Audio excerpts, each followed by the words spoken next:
There is a moment that rarely announces itself.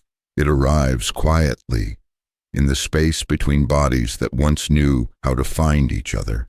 In the stretch of a hand that now lingers in air, uncertain. It doesn't always begin with rejection. Sometimes it begins with a delay, a pause, a soft excuse. I'm tired tonight, maybe tomorrow, or nothing at all. And over time that pause stretches until touch becomes a memory instead of a habit. I once spoke with a man named Harold. He was 72, recently divorced, recently curious about what it meant to love again. He met someone kind. They shared stories, walks, laughter, and then they tried to share their bodies, but his body didn't respond, not the way he remembered. And in that moment, he pulled away, not because he didn't want her, but because he was afraid she would see him differently. I felt like I disappeared in front of her, he told me. That's how intimacy often leaves, not with a slammed door, but with a whispered shame. What once came naturally now requires translation. What once was instinct now asks for courage. But here is the quiet truth. Desire does not die with age. It simply asks to be approached more slowly, more deliberately, more softly than before. Try this. Evening intention ritual. Before bed, sit beside your partner, clothed quiet. Place your palm over your heart. Let them do the same. Breathe together for 1 minute, saying nothing. Let the air between you become warm again. This isn't performance, this is presence. Intimacy after 60 does not begin in the bedroom. It begins in the breath, the glance, the willingness to reach even when unsure. And maybe, just maybe, your body hasn't forgotten how to love. It's just waiting for you to stop rushing it. The silence you felt, it wasn't failure.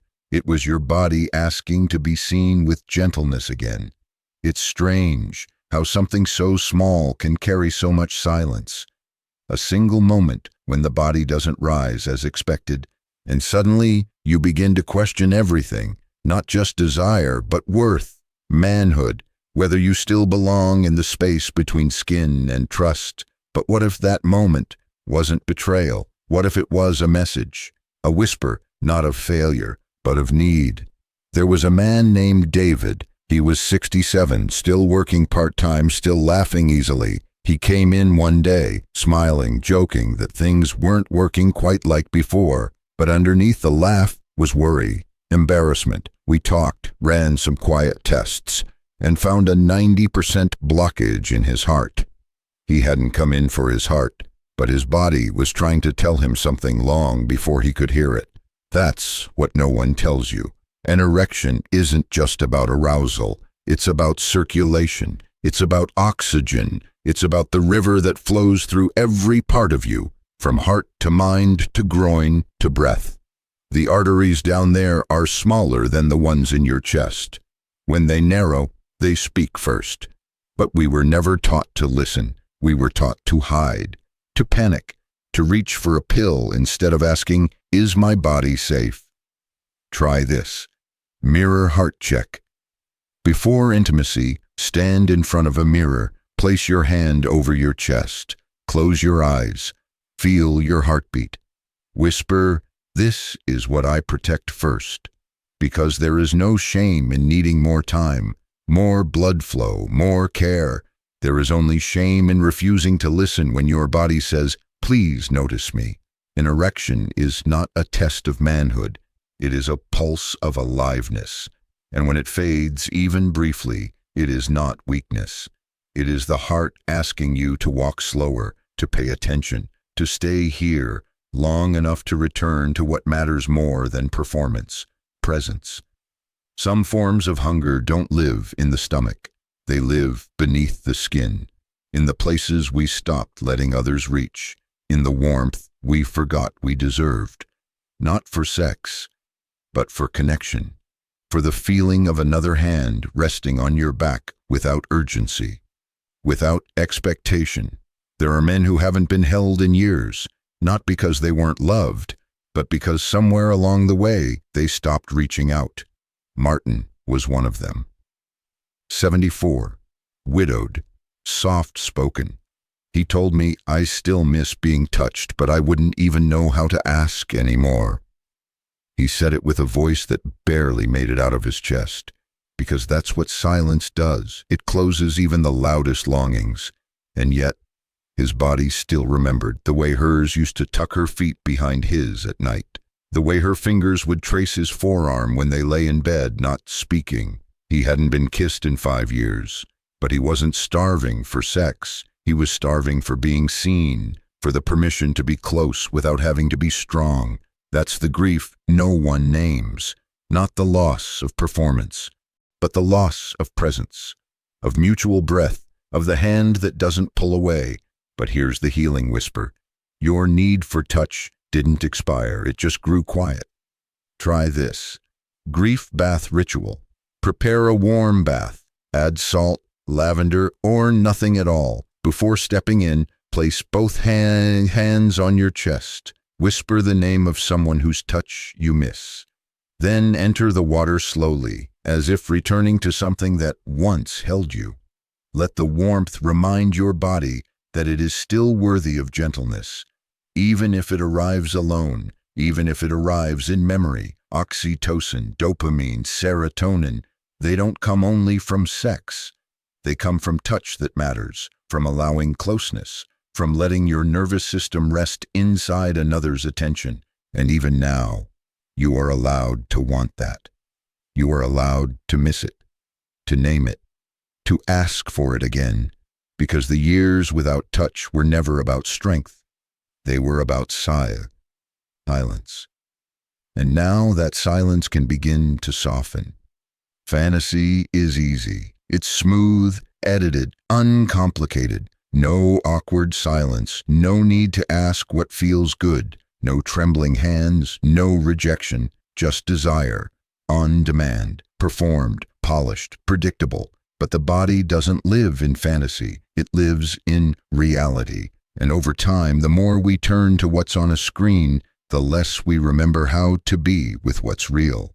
Walter was 71, retired Navy, tough in the way only decades of service can make you. But when I asked him why he hadn't touched his wife in years, he looked down. Then he said, because what I see on the screen, it made her seem dull.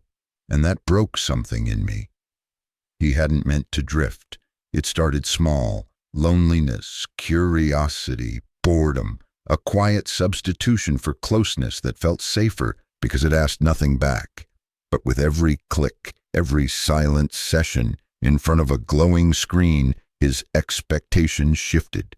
His arousal changed, and what once felt sacred, the imperfect human intimacy he'd shared for decades, now felt like a performance he couldn't applaud. That's the cost of fantasy when it becomes a habit. Not just what you see, but what you stop feeling. The dopamine shifts. The body learns arousal from friction and illusion, not warmth and breath. And slowly, your hands forget how to hold without pressure. Your mind forgets how to wait for real connection. Your heart begins to mistrust the slowness of reality. But it's not irreversible. You can return. Try this. Slow touch. Walk with your partner, or even alone. Walk slowly around your space. One hand trailing the edge of a table, a doorway, your own skin. No goal, just sensation. Just reminder that real touch is not a performance. It's a presence. And yes, it may be messier, it may be softer, it may ask you to wait, to speak, to tremble a little, but it will also stay, and it will leave you full, not emptied. The screen taught your brain to need speed, but your soul has always needed something slower, something sacred. Let the real body come back. Let it feel again. Let it be enough. Because the intimacy you lost didn't disappear. It was only waiting for you to come back to what's human. There's a night many won't speak of, a night when pride rose higher than breath could follow, when the old fire whispered, "You still got it." And the body, long untested, was called forward like a soldier who'd long since laid down his armor. Leonard was 74, funny, charming, newly dating someone younger. He walked into the clinic once, grinned, and said, "Doc, I've got to keep up." But what he didn't say was how fast his heart had started racing during a moment meant to feel good. How the wine had dulled his awareness, how the enhancement pill made him feel powerful. Until it didn't. 2 weeks later, he was gone, cardiac arrest. Not because he didn't care for his health, but because no one taught him that proving youth is not the same as protecting life. That's the story we don't tell. The men who died trying to feel desirable again. The ones who pushed their bodies into acts of urgency when all their bodies were asking for was gentleness. Because sex, even at 60, 70, 80, is not just sex. It's a full-body event. Your heart beats faster. Your blood pressure rises. Your lungs stretch. It is not a moment to conquer. It is a hill to be climbed with care.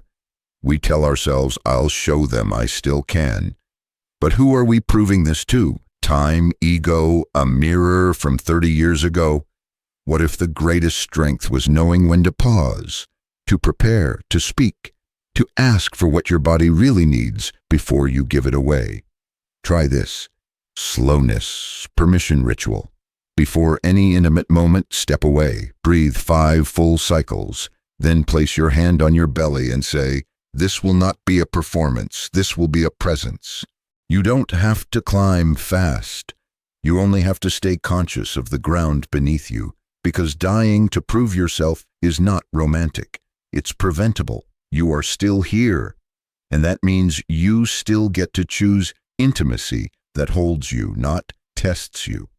Let this be the moment you let go of speed and return to safety, because what matters isn't how long you last, it's how deeply you arrive. And from here, we stop performing and start listening.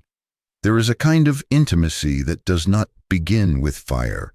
It begins with stillness, with the brushing of 2 knees beneath a blanket, with breath shared, not out of arousal, but presence. We were raised to chase climax, to define closeness by how high we could rise, how long we could last, how much we could give before the silence returned. But after 60, something changes, or perhaps something is finally remembered. That real intimacy is not about what happens between bodies. It's about what is allowed to exist between hearts. The slowing, the eyes that do not look away, the trembling hand that is not hidden. I remember a couple, both in their 70s. They had been together for decades, but recently had grown apart in the bedroom. One day, they began again, not with sex, but with a chair, facing each other, holding hands for 5 minutes in silence. That was all. No words, no goal, no past to rewrite. Just 2 people learning how to be with each other again, and from that small act, something softened. The pressure lifted, the breath deepened, and in time, so did the connection. Try this. Presence touch ritual. Lie beside your partner. Place one hand on their heart. Let them do the same. Breathe in unison. No agenda, just permission, just proof that the rhythm of being alive is still enough to build something sacred on.